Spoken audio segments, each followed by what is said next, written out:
बिस्मिल्लाहिर्रहमानिर्रहीम। अस्सलाम वालेकुम नाज़रीन, अगर हम अपने मज़हब इस्लाम की बात करें तो इस्लाम औरत को तहफ़्फ़ुज़ देता है, औरत की रिस्पेक्ट करता है, औरत की इज़्ज़त की पामाली को बचाता है।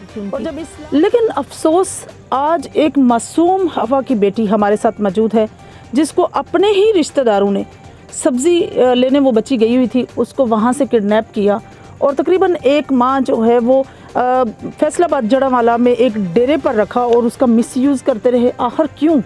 क्या हवा की बेटी के लिए यही बना है?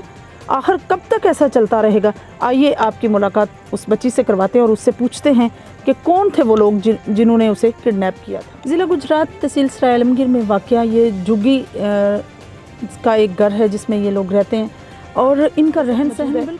आइए उससे पूछते हैं कि ये वाक़या कैसे पेश आया। आपका नाम क्या है? नादरा, आप कहाँ गई थी और कहाँ से आपको किडनैप किया गया? मैं सौदा लेने गई थी दुकान पर। खालू आया था मेरा मोटरसाइकिल, मुझे बोला तुम्हारी खाला ही, उससे तुम्हें मिलाकर मैं छोड़ दूँ। मैं साथ में चली गई। आगे काले रंग की कार खड़ी थी जिधर मुझे लेकर गया था। जब बारी खोली उन्होंने धक्का दिया, मुझे अंदर फेंक दिया। एक औरत थे अलिया, उसका भाई रफीक का, मेरे मास्टर का, वो मोटरसाइकिल पे हो गए थे।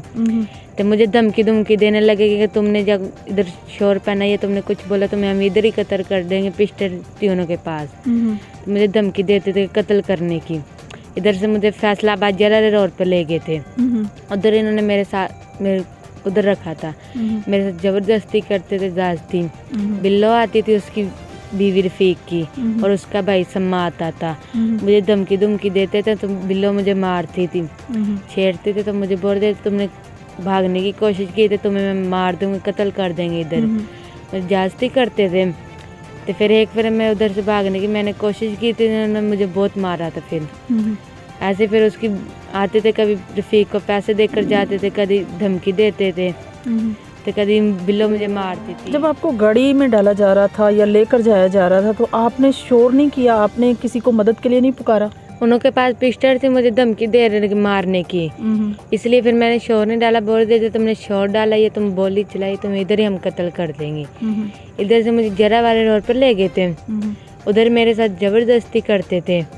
ते मेरी खाला आती थी बिल्लो, वो भी मुझे मारती थी। उसका भाई सम्मा आता था रफीक का, तो वो भी मुझे छेड़ता था, तो मारता था। धमकी देकर चले जाते थे, रफीक को कुछ पैसे देते थे।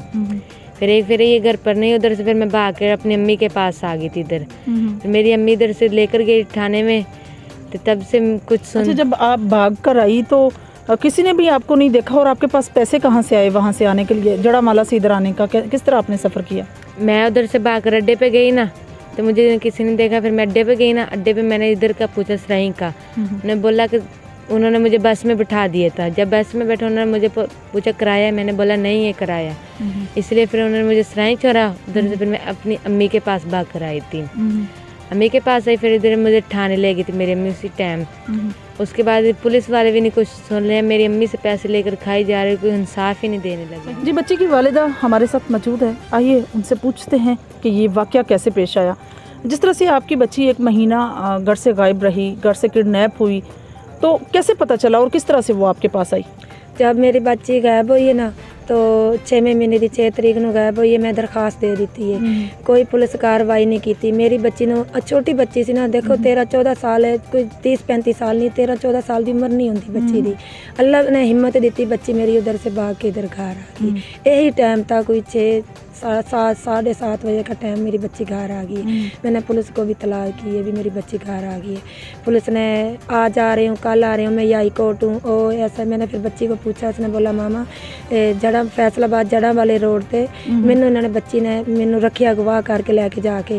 रफीक है और रफीक दे नाल बंदे नहीं और 3 औरतें हैं, ते एक तो सक्की मेरी भैन है बिल्लो है, ते 2 औरतें ना, वो बच्ची मेरी ਤੁਹਾਡੀ ਜਿਹੜੀ ਭੈਣ ਹੈ ਉਹਨੂੰ ਤੁਹਾਡੇ ਨਾਲ ਕੀ ਦੁਸ਼ਮਣੀ ਹੈ? मेरे साथ कोई दुश्मनी नहीं, उन्होंने कारोबार पेशा है। ਕੀ पेशा ਉਹਨਾਂ ਦਾ? ਉਹਨਾਂ ਦਾ पेशा ਬੱਚੀ ਅਗਵਾ ਕਰਕੇ ਬਾਹਰ ਵੇਚ ਦੇਣੀ, ਬਾਹਰ ਵੇਚ ਦੇ। ਤੇ ਕਿਸ ਤਰ੍ਹਾਂ ਤੁਹਾਨੂੰ ਪਤਾ ਚੱਲਿਆ ਕਿ ਇਹ पेशा ਉਹਨਾਂ ਦਾ? ਇਹ ਅੱਗੇ ਕਈ ਉਹਨਾਂ ਨੇ ਕੰਮ ਕੀਤੇ ਨੇ ਨਾ, ਕਈ ਕੰਮ ਉਹਨਾਂ ਨੇ, ਕਈ ਲੋਕਾਂ ਦੀਆਂ ਬੱਚੀਆਂ ਭੇਜਣੀ, ਮੇਰੇ ਪਾਸ ਸਬੂਤ ਹੈ। सबूत है जी मेरे पास बिल्कुल सबूत सही। है। इस मामले सारे ਦੇ ਵਿੱਚ ਪੁਲਿਸ ਕਿੰਨਾ ਤੁਹਾਡੇ ਨਾਲ ਤਾਵਨ ਕਰ ਰਹੀ ਹੈ? पुलिस मेरे साथ कोई तामन नहीं कर रही है। मेरी बच्ची उधर से भाग के आई है, जड़ा वाले रोड तो अड्डे च गई है। उन्हें पूछा है, किसी ने पूछा भी बच्ची की है, तू किधर जाना है? उन्हें क्या मैं ना सराही जाना है, मेरे पास किराया नहीं, मैंने गवाह करके लेके आई नहीं। अल्लाह उन्हों दा भला करे, मेरी ते दुआ है। उन्होंने गड्डी च बिठाई मेरी बच्ची ते तक आई। मैं थाने च गई हाँ तो थानेदार अगों मैंने कह रहा असलम थानेदार सी मेरा, मैं ही हाई कोर्ट हाँ, मैं फलानी जगह ते 3 दिन उन्होंने मेरी बच्ची का मैडिकल नहीं करवाया। इस तरह ਹੁਣ ਮੈਡੀਕਲ ਦੀ ਰਿਪੋर्ट ਆ ਗਈ? जी जज साहब ने मंजूर की है मेडिकल दे टेस्ट, मेरी बच्ची के 2 आ गए हैं। दूसरी मैं जो दरखास्त है ना गुजरात, इंशाल्लाह वो भी 1-2 दिन में मिल जाएगी। ਸਹੀ। ਤੇ ਤੁਹਾਨੂੰ ਕੀ ਲੱਗਦਾ ਕਿ ਕਿਸ ਹੱਦ ਤੱਕ ਤੁਹਾਡੇ ਨਾਲ ਔਨ ਪੁਲਿਸ ਤਾਵਨ ਕਰ ਰਹੀ ਹੈ? ਜ਼ਹਿਰੀ ਗੱਲ ਮੈਡੀਕਲ ਰਿਪੋर्ट आ चुकी है। मैंने बाजी ने 3 लाख रुपया भी पुलिस ने दिया, मेरे साथ कोई तामन नहीं कर रही, मुजरमों के साथ कर रही। मेरे पास सबूत है पुलिस का। 2 मुजरम मैंने पकड़ाए हैं, सम्मा ते अलिया। सम्मा उन्होंने पैसे लैके मेरे सामने छोड़ दिता है, मेरे पास सबूत है। पुलिस के नाल मैं पकड़ा के लेंदे नहीं, इत्थों ला के सराई चो ला के सियालकोट गए नहीं, 75,000 रुपया मेरे को लिया असलम इन्होंने पुलिस वालों ने। तो इन्होंने इंसाफ साढ़े साथ कोई भी नहीं किया, पैसे लैके मेरे को खाई जाते हैं। तो जदों अगों मुजरम आते नहीं, उन्होंने नाल रल के फिर उन्होंने मुक मुका करके उन्होंने छोड़ देंगे हैं। सही। आपने सारी रोयदाद माँ से सुनी, माँ की कहानी आपने सुनी कि जिस तरह से हुआ, लेकिन इसमें कोई शक नहीं कि रिश्तेदार मुलव्वस हैं। रिश्तेदार बच्चियां बेचते हैं, कहाँ ले जाते हैं, क्या आज तक उनको पकड़ने वाला कोई नहीं? सवाल ये पैदा होता है कि क्यों इतनी खुली छूट दी गई है, क्यों इतना डील दी गई है? और फिर जब महकमा पुलिस की बात करें तो पुलिस जो है उसको तामन करना चाहिए ऐसे केसेस में, लेकिन समझ से बाहर है कि सराय आलमगीर का जो थाना इनको लगता है वो क्यों इनके साथ सपोर्ट नहीं कर रहा, क्या वजह है? जबकि मेडिकल भी आ चुका है।